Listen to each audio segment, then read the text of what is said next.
আল্লাহ রাব্বুল আলামিন আমাদের জন্য যে সমস্ত বিষয়গুলোকে ফরজ করেছেন এর মধ্যে একটা হলো আমাদের মৃত্যুর পর আমাদের সম্পদে আমাদের রক্ত সম্পর্কীয় আত্মীয়দেরকে এক একজনকে এক এক হিস্সা বা অংশ আল্লাহ তাআলা নির্ধারণ করে দিয়েছেন কোরআনে।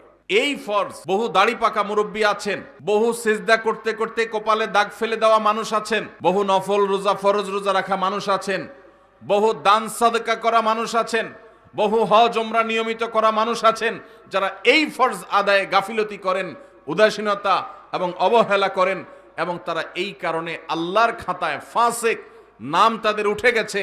দুনিয়ার মানুষ তাদেরকে হাজী সাহেব বলে, গাজী সাহেব বলে, শেখ সাহেব বলে, মৌলানা সাহেব বলে, মুফতি সাহেব বলে, সভাপতি সাহেব বলে, সেক্রেটারি সাহেব বলে, অথচ এই সাহেব আল্লাহর খাতায় ফাসিক। কারণ সে তার বাবার সম্পদে, তার দাদার সম্পদে আল্লাহ তাআলা যাকে যতটুকু হিস্সা দিতে বলেছেন সেটাকে পাই পাই করে আল্লাহর নির্দেশ অনুযায়ী বন্টন করে নাই। সে নিজের খেয়াল খুশি মতো বন্টন করেছে, খেয়াল খুশি মতো ভাগ করেছে, খেয়াল খুশি মতো দখল করে নিয়েছে। আল্লাহর নির্ধারণের এই ফরজের সে মূল্য দেয় নাই। এই কারণে এই সমাজের বহু দাড়ি পাকা মানুষ জাহান্নামে যাবে। ভাইরা আমার, আমরা অনেকেই আছি থোক 10, 20, 50 হাজার টাকা মাহফিলে দিতে পারি। অনেকেই আছি মসজিদ মাদ্রাসা 20-50 হাজার টাকা দান করতে আমাদের কোনো আপত্তি নাই। আপত্তি কোন জায়গায়? আপত্তি হইল আমার বাবা দুনিয়া থেকে চলে গেছেন, এখন বাবা যা রেখে গেছেন জমি জমা স্থাবর অস্থাবর সম্পদ, ব্যাংক ব্যালেন্স, টাকা পয়সা যা যা আছে এগুলো থেকে ভাগ করে কাকে দিতে হবে? আমার ওই বোনটাকে দিতে হবে, ভাইটাকে দিতে হবে, সবাইকে যার যারটা দিতে হবে। এটা দিতে আমাদের খুব কলিজা লাগে, আছে না নাই? দান করতে তার কোনো অসুবিধা নেই, কারণ দান তো 20-50 হাজার করতেছে, কিন্তু বাবার সম্পদটা দিতে কার্পণ্য করে, গড়িমসি করে, আছে না নাই?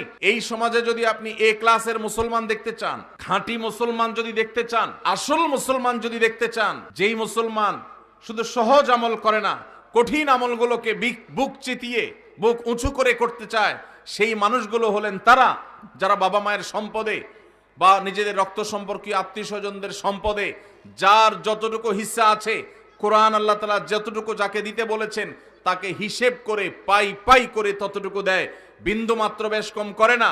এই মানুষগুলো হলো এই সমাজের সবচেয়ে ক্রিম মুসলমান, সবচেয়ে এলিট, সবচেয়ে এ ক্লাসের, আপার ক্লাসের মুসলমান। আপনারা আপার ক্লাসের মুসলমান হওয়ার চেষ্টা করবেন ইনশাআল্লাহ।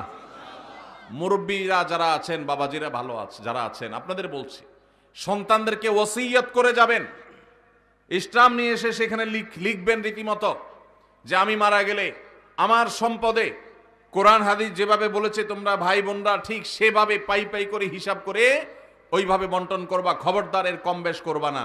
এটা ওসিয়ত করে যাবেন সন্তানদেরকে। এরপরে যদি কোনো সন্তান